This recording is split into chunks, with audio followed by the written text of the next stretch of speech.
Antraktas. Valstybinio jaunimo teatro tinklalaidė.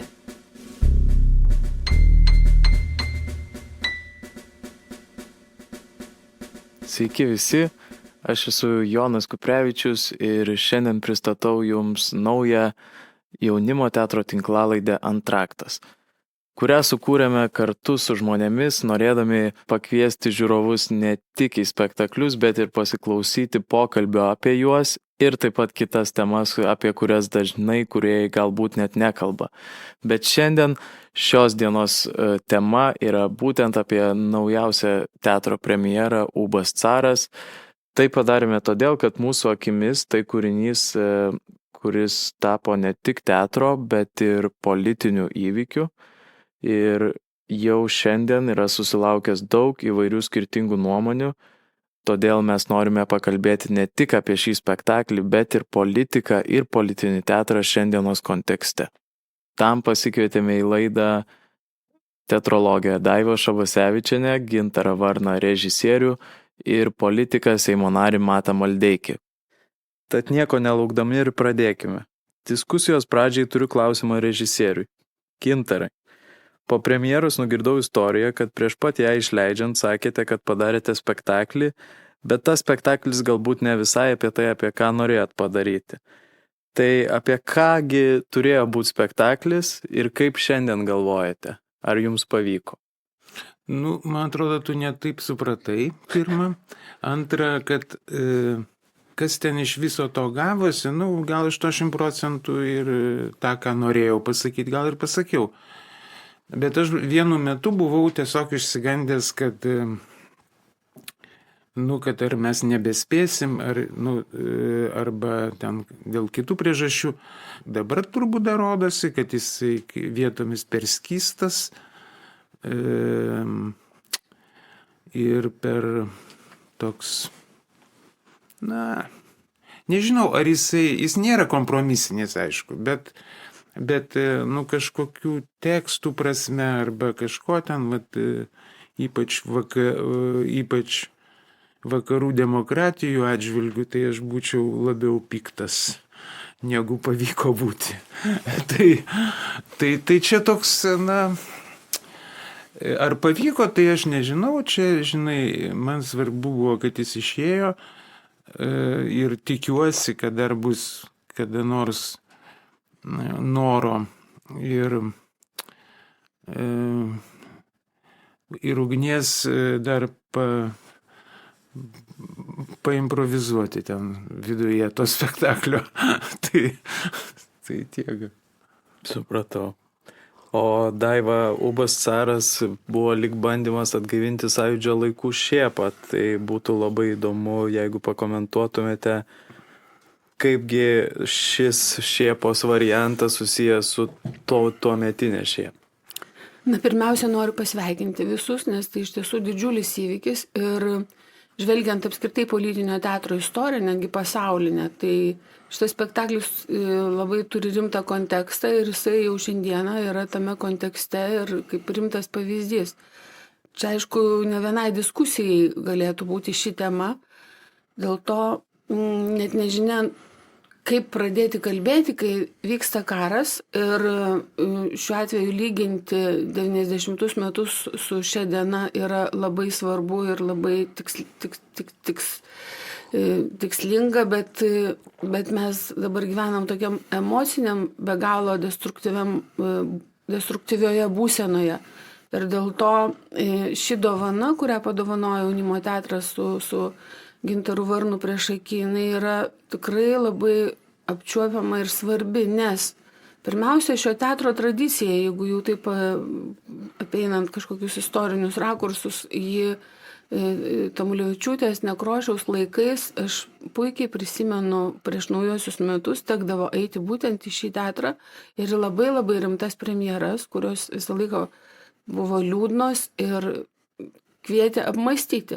Man pirmiausia, teatras yra apmąstymo zona, jokių būdų aš kaip vis dėlto tokia, neturiu ten Stendalio sindromo, bet vis dėlto muziejuose nemažai praleidžiu laiko ir niekada dailės neskirstau į kažkokius tokius labiau vykusią, mažiau ar labiau patinkantį, tarkim, ekspresionizmų žaviuosi, dar kažko, bet yra čia pat tu pastebi visai kitų amžių dailę ir žaviesi absoliučiai paradoksaliai kitais menininkais ir kitom kryptim.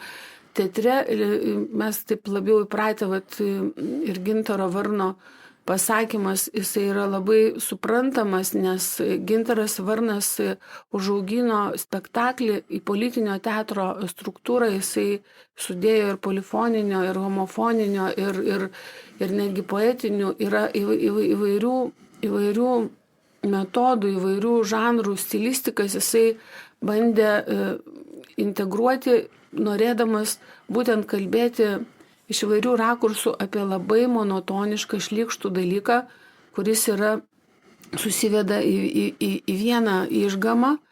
Ir šio spektaklio sėkmė yra pirmiausia dėl to, kad Gintaras Varnas tiesiog reflektavo ir parodė, kaip gerame muziejuje visą šitą panoptikumą, kaip sakyti, visą laiką yra vienas žmogus. Visuotinės istorijos, jeigu žiūrėti dėsningumus, visą laiką pasaulio karai ar kažkokie perversmai dažniausiai priklauso vienam žmogui ir mes dabar išgyvename šį laikotarpį.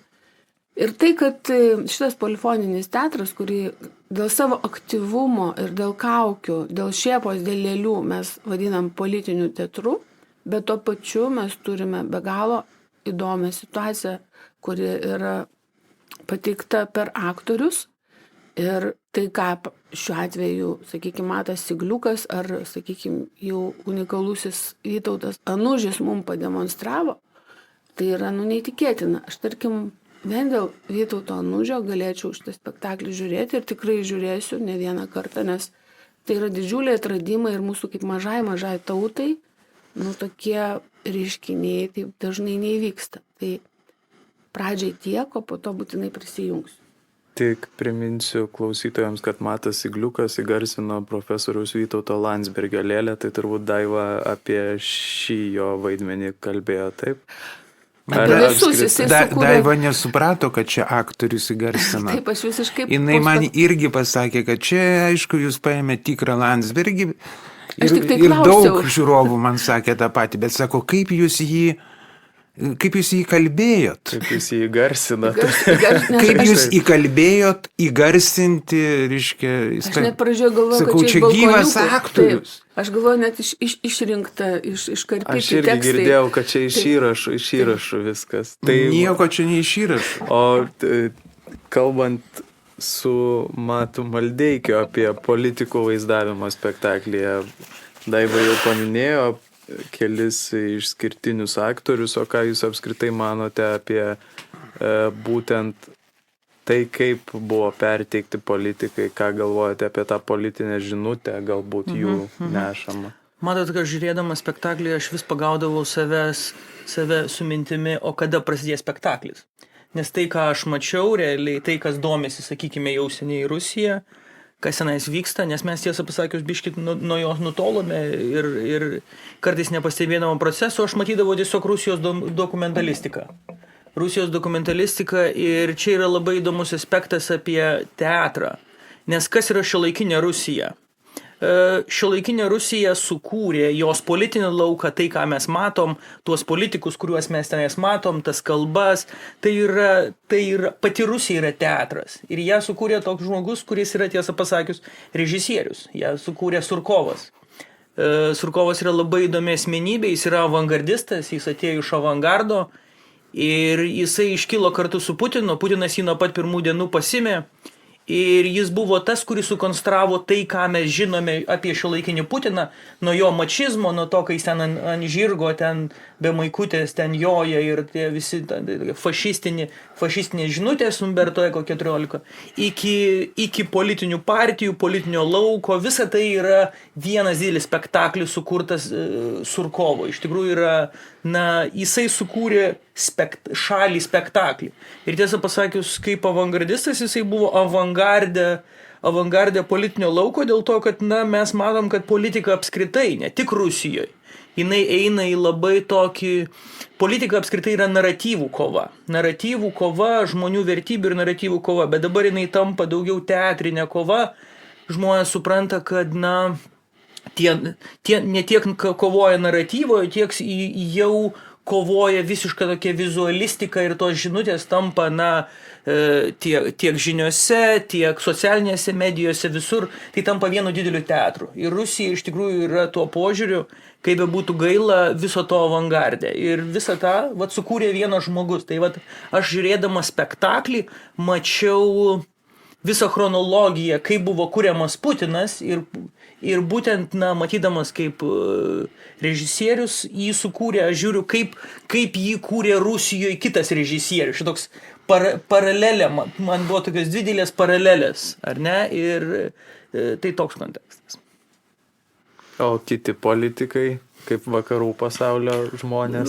Vakarų pasaulis, jisai, kiekvienas politikas, žinot, tai tu supranti, kur kiekvienas politikas savo lauke žaidžia. Kai mes kalbam autokratijos, demokratijos, tai truputį pritemta savoka dėl to, kad kovoja ne autokratijos, demokratijos šimės, nes autokratija ir demokratija yra pasekmė.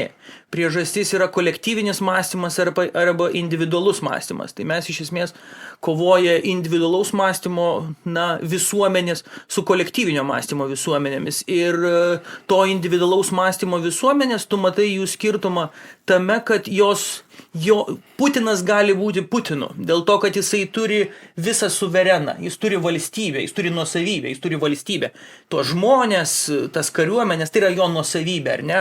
Lukašenka turi savo nuosavybę, jis turi savo Baltarusiją, tai yra jo realiai, ar ne? Jisai taip traktuoja ir, dėl to ir yra tai pasakoma, kad kai nebus Putino, Rusijai, bet kuris statistinis rusas jums pasakytų, ar ten biurokratai be abejo, politikai pasakytų, nėra Putino, nėra Rusijos, ar ne?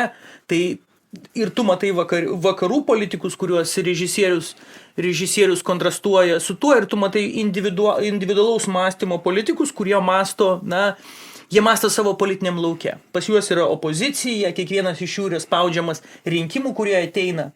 Demokratijos stiprybė ir stiprybė yra tuo pačiu metu, kad yra 4 metų rinkimų ciklai. Ir bet kuris iš tų politikų, ar Amerikos prezidentas, ar tas pats Makronas, ar bet kuris, jisai žaidžia politinėme lauke, kuris yra formuojamas vidaus. Jis iš esmės visų pirma, jo žinutė skirta ne Putinui, ne Baltijos šalims ar kažkam kitam, jinai skirta savo auditorijai.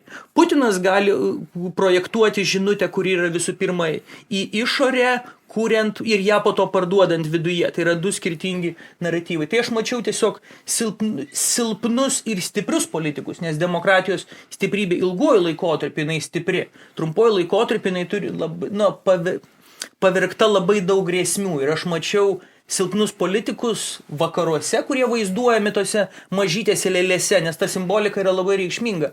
Tu turi Putino kūną, kuris stovi visas, ar ne, aktorius, jisai stovi ir jisai žiūri į tas mažas figūrėlės vakarietiškų politikų. Yra labai didelis simbolizmas, kuris ateina ir kuris mums nėra įprastas, mes visada save projektavom ir visada vakarai save matė kaip tie, kurie turi galią ir galimybės.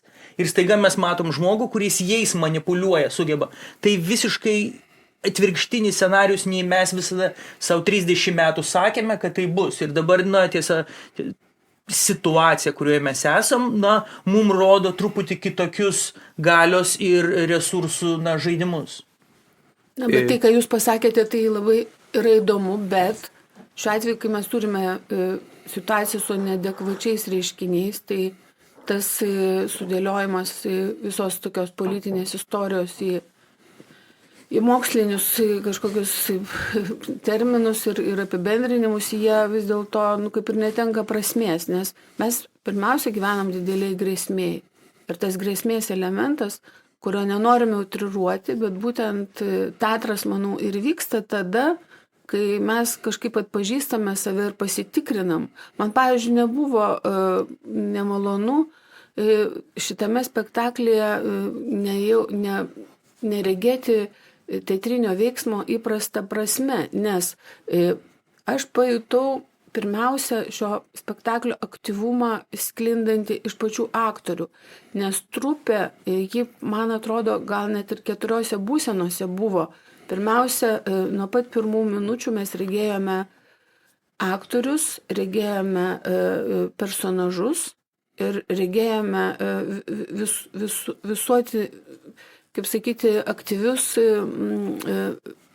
žmonės, kurie reaguoja į esamą situaciją. Ir va šitą, jau nekalbu apie lėlininkus, nes lėlės dar jam teko valdyti ir dažnai po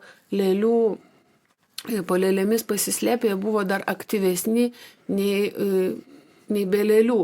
Ir va šitos va būsenos, jos labai tiksliai iliustravo ir netgi veikia būtent dabartinę situaciją, nes žmonės iš tiesų teatre turi kaip ir rasti tam tikrą zoną, kurioje jie pajaustų pirmiausia save, tas atpažinimo momentas.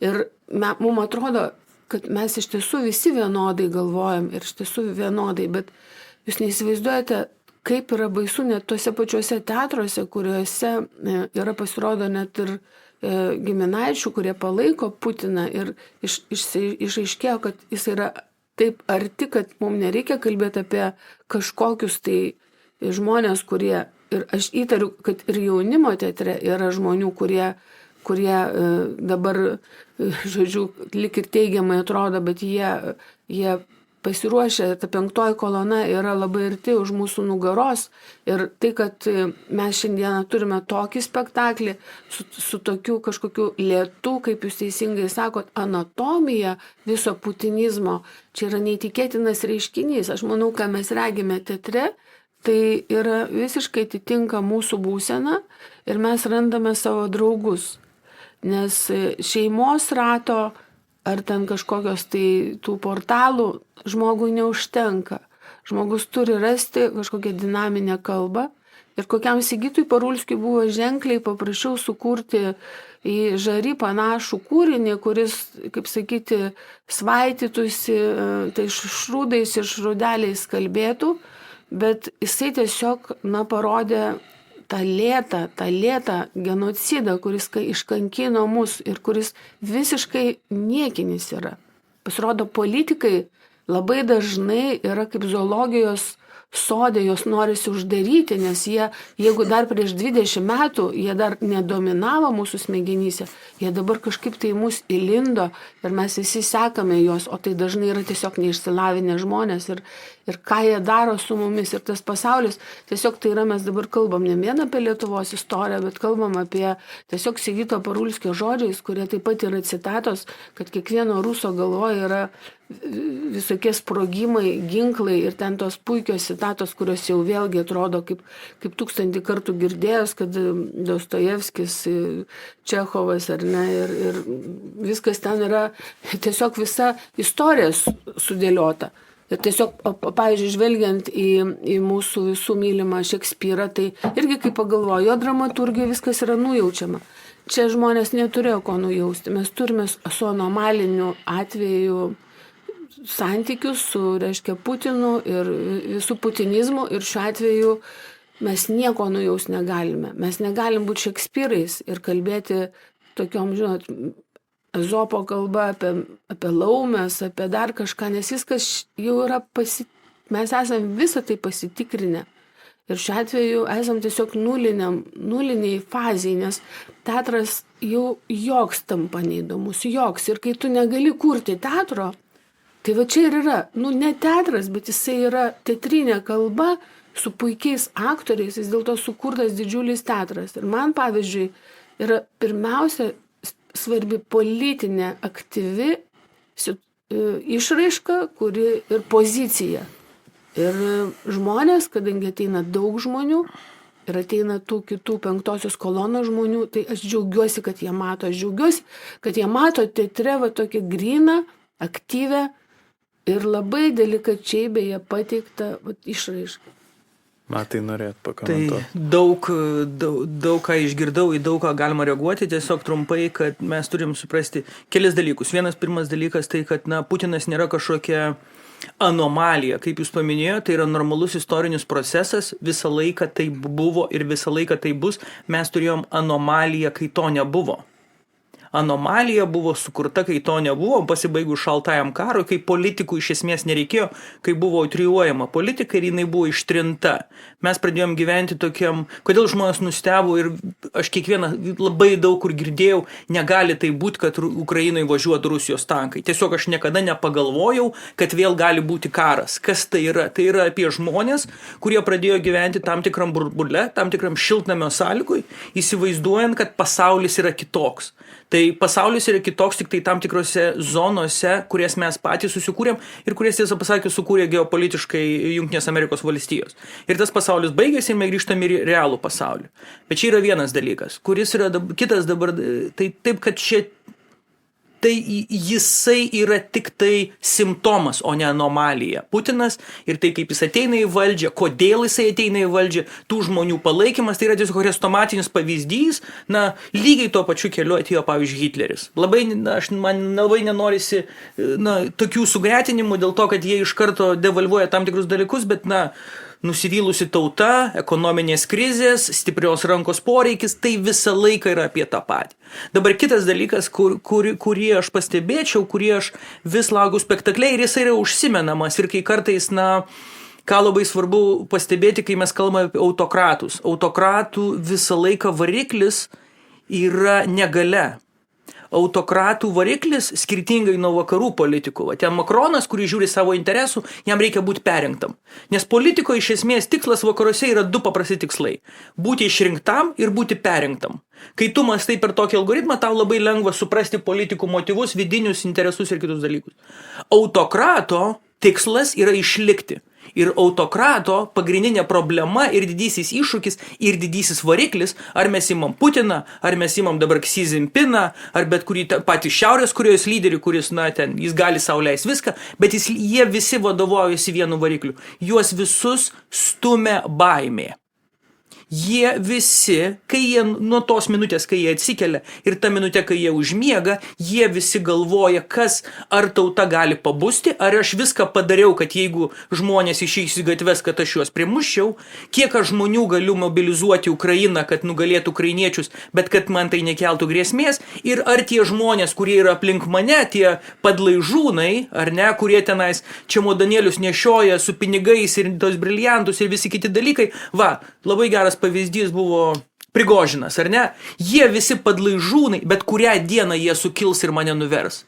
Ir visas jo nuo atsibudimo iki ėjimo miegoti mintis, visas jo interesas visada yra baimė. Ir tai yra labai skiriasi nuo vakarų, visai skirtingas tavo motivacinis variklis. Dabar kalbant apie politiką ir kalbant apie ateitį, aš labai baigiu šitą, aš pasakysiu į spektaklį, kurį aš iš pradžių nuėjau pats, po to nusivedžiau savo draugus, po to nusivedžiau savo merginą, o dabar nusivesiu savo sūnų. Artimiausiu metu tai yra, kuris man yra apie ateitį daug daugiau nei šiandieninis spektaklis, apie kurį mes dabar kalbam. Tai yra Drąsus naujas pasaulis. To paties režisierius. Jisai man dar daugiau apie pasaulį, kuriame mes gyvensim, labai neužilgo, nes mes gyvensim ne tik Putinų pasaulį, mes gyvensim dirbtinio intelekto pasaulį. Ir tas spektaklis man daug daugiau atskleidžia ten tuos narkotikus pakeisk dirbtiniu intelektu, ar ne, apie tai, ką kalbėjo Huxleys. Tu pakeis dirbtiniu intelektu, ką su mumis darys dirbtinis intelektas. Tai bus, tai dalykai, apie kuriuos mes nekalbam, neįsivaizduojam, mes kovojam, toks postmodernizmas. O tai yra daug daugiau apie ateitį, kurioje grėsmės yra daug platesnės negu tas pats Putinas. Bet čia platesnė tema. Bet sakau, jeigu mes kalbame apie politiką teatre, ar teatrą politikoje, nes čia labai kartais jau susimaišai, man būtent Drąsus naujas pasaulis yra žymiai daugiau apie politiką ir taip, kaip aš ką aš noriu, kokią žinutę, kad girdėtų mano rinkėjas ir žmonės, kurie tai yra man apie politiką. Čianais apie realybę ir apie, nutyl. Taip, bet tarkim... Tik tai aš pataisysiu, nedrąsus, vis dėlto puikus. Puikus, aš vis kažkodėl brave. Todėl, kad čia yra senoji prasmė žodžio brave buvo ir tame tarpe ir puikus. Jo, ir aš Čia verčiu tiesiog čia iš patį Šekspyro. jį, taip. Čia iš audros. beje. Jo, bet čia mes daugiau irgi tą anomaliją, kuri susiformuoja iš neadekvatumo. Taip. Ir va, tarkim, jūs, kai teisingai sakote apie pasaulio tos karus visokius, tai vis dėlto ir tą patį visą Hitlerio, vis dėlto ten tvarkos elementas ir kažkokio karo taisyklės ir ten daug segmentų, apie tai jau čia daug kalbėta per karo laikotarpį ir daug pavyzdžių ir vaizdinių, tokio neadekvatumo, kuris yra dabar, tiesiog jo neįmanoma net ir prognozuoti. Tai va čia yra, manau, kad didžiausias toksai dalykas, kuris kažkaip verčia mus permastyti kažkaip lėtai. Aišku, teatrinės formos, nežinau, jeigu žiūrėti, sakykime, jėzuitų laikų teatrą, ar tarkim, nežinau, valstybės teatro Vaičiūno dramas, ar tarkim, kokį imti Europoje, ten Ervino Pastorfo, ar to paties Bertoldo Brechto teatrą, politinis teatras, jisai vis dėlto turi savo kažkokią kalbą teatrinę. Ir šiuo atveju manau, kad šis spektaklis būtent yra toje sistemoje, būtent politinio teatro, nes kalbėti perkeltinę prasme, tai teatro išraiškos yra labiau atidirbtos, dėl to, kad jūs teisingai ir sakote, mes tiesiog ir taip, ir lietuvių tauta, nors vis dėlto laikom, kad poetų daugiau negu prozos žmonių, bet iš tiesų taip nėra, poetų Lietuvoje yra mažiau, bet mūsų kažkoks toks mentalinis visas išsilavinimas yra į poetizmus linkęs ir mes labiau kitokio liktai teatro esam šalininkai, bet reflektuoti būtent tuo, kuo tu negali, nes bet kokie sociologai, istorikai juk įrodo, kad apie istoriją įmanoma kalbėti tik po 50 metų ar po 30. Iki tol viskas bus neteisinga. Kad teatras reflektuoja šią dieną, tai rodo, kad tai yra per daug drąsu. Kaip mes galime kalbėti, kai sakau, tiesiog vakarinės naujienos jau buvo kitokios negu buvo parašyta Sigito Parulskio, bet vis dėlto matėsi, kad veiksmas ir jie kūrė iki pat paskutinės minutės ir jie sugebėjo netgi vakarinės naujienas įdėti į šitą spektaklį. Ir tie visi maži žodeliai, jie čia pat gali pakeisti visą istoriją ir labai, labai, labai smarkiai. Gerai, šios savaitės naujienos yra šiek tiek pozityvesnės ir vėl nuotaiką pakėlė, bet pavyzdžiui, sėdėti 31 dieną ir man, pavyzdžiui, buvo didžiausia šventė, nes kur tu gali pasidėti, kai taip yra baisu, suprantate, prie katedros aikštės ten kartu su privažiavusiais rusais rėkauti arba ten džiaugtis kažkuo, neįmanoma. O teatras siūlo tokią kažkokią ramią būseną, kurioje tu lik ir nieko naujo netrandi, bet tu stebėsi, kaip žmonės sugebėjo susisteminti, tokį padaryti vadovėlį. Ir aš pagalvoju, aš labai myliu kai kurios Latvijos spektaklius. Ir pagalvoju, Latvijai toli gražu. Man šitas elementas yra labai svarbus, kai šitą spektaklį sukūrė būtent lietuvių menininkai. Ir mes nekvietėm kažko, jisai sukurtas kažkokio ramioj dinamikoje, per labai greitą laiką. Nesvarbu, kad reikėjo ieškoti dramaturgų ir kad būtų parašyta nauja pjesė, bet tai yra labai labai svarbu. Pavyzdžiui, Gintaro Makarevičiaus tikrai išpūstas Kremlius, tai ar čia gali būti kas nors įdomiau, toks sugalvojimas, kaip subliūkšta, tiesiog kaip matrioška, Kremlius kaip matrioška, iš tiesų ten taip ir yra, nes man dar per COVID teko paskutinį kartą lankytis Maskvoje, ten yra tragedija. Tai, kas vyksta Kremliaus aikštėje, Raudonojoje, ten yra. Ir visą tai kažkaip tokiom mažom priemonėm, vos ne kaip animaciniam filmukė, žalios eglutės, tas subliūkštantis Kremlius ir aibė rusų Lietuvoje, kurie dar tiki tais visais Kremliais, yra puiku. O tarkime, Julijos Kuratovas, vėlgi lėlės, kurios Nežinau, aš esu laiminga, kad toks teatras yra ir aš jau už teatro seniai jokių bombų nelaukiu. Aš jį priimu kaip tam tikras kryptis, kaip tam tikrus. Aš tas teatras, sakau, jeigu dėl politikos mes negalėtume jo vadinti aktyviu, mes tiesiog į tai žiūrime kaip į tam tikrą suvestinę, bet tai, kaip aktoriai aktyviai tai išreiškia, čia ir yra teatras. Nu, gal aš Prisijungi. Jo, tai tu da kažkada čia pradžioje klausai apie tą skirtumą Šėpos Anos ir šito spektaklio. Šitą spektaklį aš niekada nepavadinčiau antrąją Šėpą. Ne, čia yra toks vienas iš elementų yra tame spektaklyje, tas atvažiuojantis Pinto. Tai ir yra Šėpa iš esmės. O didžioji, tai jinai kokį trečdalį laiko gal užima tik tai sceninio laiko. Ta lėlių 2 aukštų Spinta. O visa kita tai nėra žinoma. Bet jeigu skirtumas praeitos Šėpos, jeigu jie abu žiūrėt kaip į tokius politinio teatro reiškinukus, tai anoji irgi buvo labai gimusi iš tos dienos karščio, tos dienos emocijos. Kaip ir šita, beje. Šita yra, karo vaikas. Šita. Ana buvo sąjūdžio vaikas. Reiškia, Ana buvo vilčių vaikas. Šita, bijau, kad nevilties vaikas. Skirtumas didžiulis. Ana, kaip, aš niekada nemanau, kad teatras turi kažką politikams naujo pasakyti. Jie geriau žino. Teatras neturi niekam nieko sakyti. Teatras iš tikrųjų yra tam tikra, šiuo atveju tai yra refleksija ir tai yra, tu sakai savo nuomonę, nesvarbu jinai ten teisinga, vieniems atrodys teisinga, kitiems atrodys neteisinga, kadangi politiniam lauke visada yra,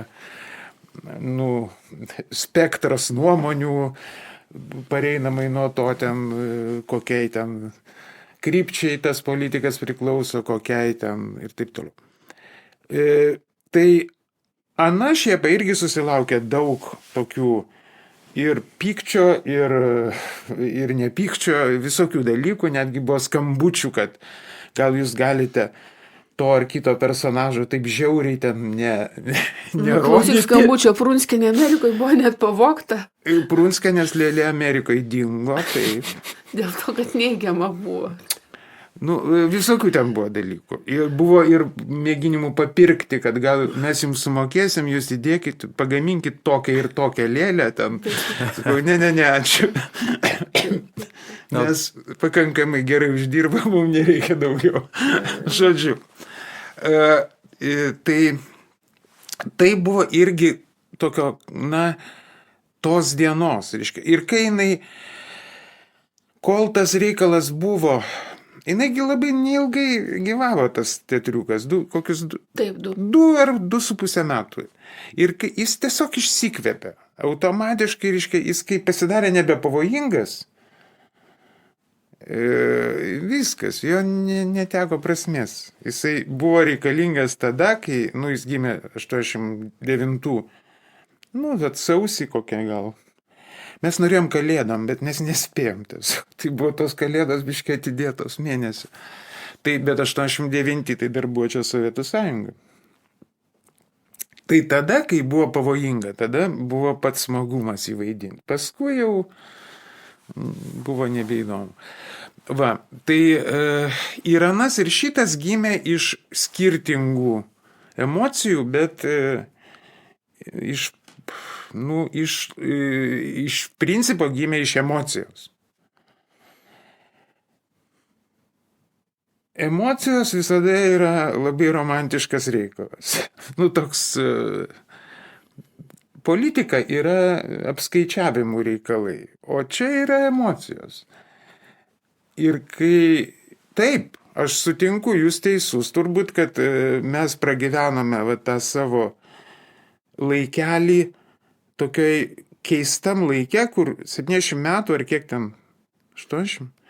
Vakarai nuo antro pasaulinio Nebuvo- karo, o mes po šaltojo karo. Nu va, tai kur nebuvo jokio karo ir visi pamiršo, kas tai yra ir viskas čia Europos Sąjunga, kuri faktiškai buvo sukurta tam, kad Taip, nebūtų kad jie karų. nekariautų ir tiesiog Jo. sukurti šiltnamio sąlygas. Tam ir Jo. buvo NATO ir Europos Sąjunga. Ir mes taip ir kaip ir pripratom. Ir šitas karas buvo šokas. Man asmeniškai buvo tikrai šokas. Ir tada tu pradedi, tu negali nieko daryti. Nu, negali nieko kurti, man atrodė, kad viskas. Reiškia, ką čia daryti? Tai man šito spektaklio reikėjo, kad tam, kad, nu kaip čia, kaip psichoterapija gal kokia tai, ar kaip čia pasakyti, kai ją pavadinti. Taip. Reiškia, jį vieną kartą per pirmą berot susitikimą su aktoriais, aš, kai nebuvo dar dramaturgijos, buvo aktoriai visi jau susirinko, dramaturgijos piš. Čia buvo dar birželio mėnesį. Ir tada aš galvoju, kažką reikia daryti. Ir aš tokį 1,5 valandos ar 2 valandų stand-upą pavariau tokį, reiškia. Nu, reikia jos kažkaip užimtos aktorius. Nu, apie tą sumanimą, apie tą, reiškia. Ir tada aš pavartojau tokį žodį. Ne sukurti šitą spektaklį, o išvemti. Nu va, tai žodžiu, čia yra labai emocionalūs dalykai. Ir dėl to aš turėjau pasakyti tą ir aną, nu, taip sakant, norėjau. O kas ten gavosi, tai kaip tu klausai, nu, ten kažkas gavosi, kažkas ne. Bet ir vat, norėjau pasakyti. Ir norėjau pasakyti labiausiai turbūt. Nu, ta Putino istorija, tai jau ir čia ir taip aišku visiems. Bet man tiesiog norėjosi iš jo išsityčioti. Nu, ką tas teatras gali padaryti? Nieko. Jis gali tik tai pasijuokti. Vat ir viskas. Ir beje, juoko kultūra tai yra labai sena. Ir man labai svarbu buvo pažnaibyti tuos mūsų beviltiškus vakarus. Beviltiškus. Bailius, bejėgius, tuos, vat, kaip Matas sako, nuo rinkimų iki rinkimų ir taip toliau. Žodžiu, man tai atrodo, nu, suprantat, aš suprantu, galbūt visa tai, ką aš šneku, yra naivu, galų gale aš dėl to ir nesu joks politikas ir bendrai, bet kaip menininkas, kurį tai liečia, tai man atrodo, kad tie vakarų, nu, toks bejėgiškumas ir dabar prives iki, nu, pasaulio tvarka jau žlugo, kuri buvo sukurta po Antrojo pasaulinio karo, tai aišku jau. Ir dabar, ko gero, laimės vat, tos visos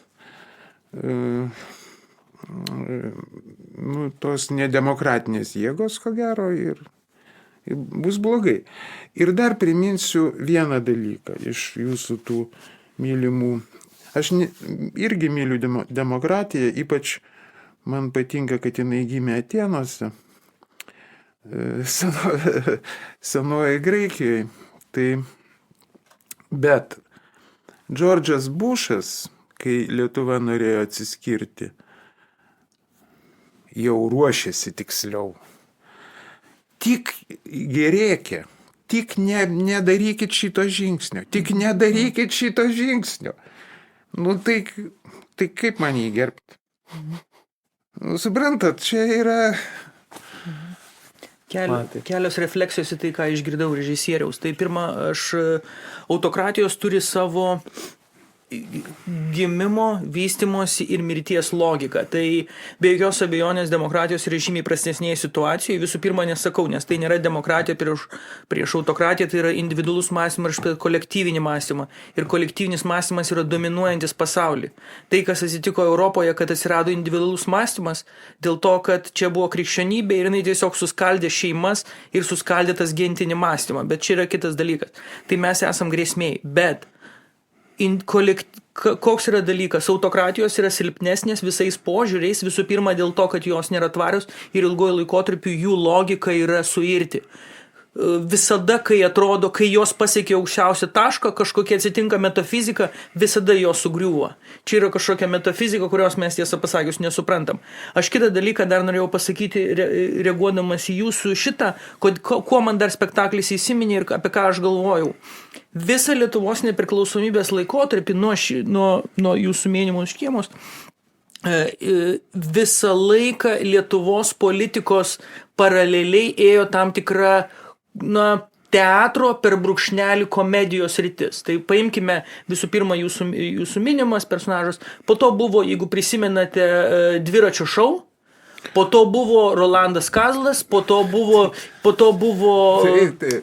ta prasme, buvo radio šou, tada buvo Rolandas Kazlas, dabar dviračio žinios ir jos jau jaučiasi, kad prieina savo, ciklo pabaigą ir jūs tartume užbaigėte tuo, nuo ko prasidėjo. Ir kiekvienas, visų laikotarpių tos politikos tam tikra alternatyva visada buvo, kurie iššaukdavo tam tikras reakcijas, nuo pat pradžių kiekvienas iš tų fenomenų iššaukdavo reakcijas priešingas politiko, nes jinai užeidavo už tam tikrų ribų, sakykime, jinai visada versdavo, tokį darydavo trumpą sujungimą visuomeniai ir ypač tiem žmonėm, kurie save pamatydavo.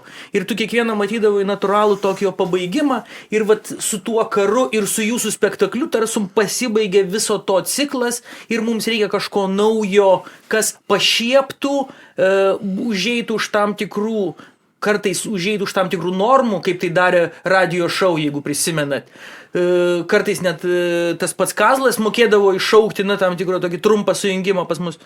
Tai tiesiog mums reikia, mes gyvensim naujam politikos laikotarpyje, nes tą pradėjo, prasideda naujas pasaulis ir mes turėsime naują politiką ir turėsime naują jį pašiepinti fenomeną. Tai įdomu, kas su tuo bus. Jūs tiesiog pabaigėte ciklą vieną.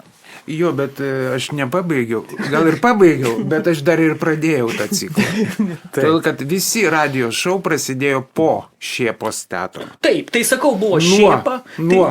Nuo to prasidėjo, jinai išsidaugino visur televizijoje ir dabar po daug metų sugrįžo vėl į tą. Man iš tiesų labai malonu jūsų visų klausytis, bet aš jaučiu, kad apie tą spektaklį kaip Šėpos teatro ir visų parodijų, politinių komedijų pabaigą paminėjęs Matas, paminėjo ir mūsų laidos pabaigos iš tiesų metą, dėl to, kad jau mūsų laikas baigėsi. Tai ačiū jums visiems pašnekovams bei klausytojams ir aš šiandien atsisveikinu, o mes kviečiame ateiti į Jaunimo teatrą, be Gintaro Varno premjeros turime ir kitų naujienų. Vasario 2-3 dienomis išleidžiame Igno Jonino premjerą Sūnus. Kviečiame ir į ją, ir į visus kitus repertuarinius spektaklius. Daugiau informacijos rasite Jaunimo teatro svetainėje jaunimoteatras.lt. Iki pasimatymo. Klausotės kalbų apie spektaklį, kurio nematėte? Kviečiame ateiti į teatrą. Artimiausi Ūbo caro rodymai vasario 9, kovo 5 ir kovo 24 dienomis.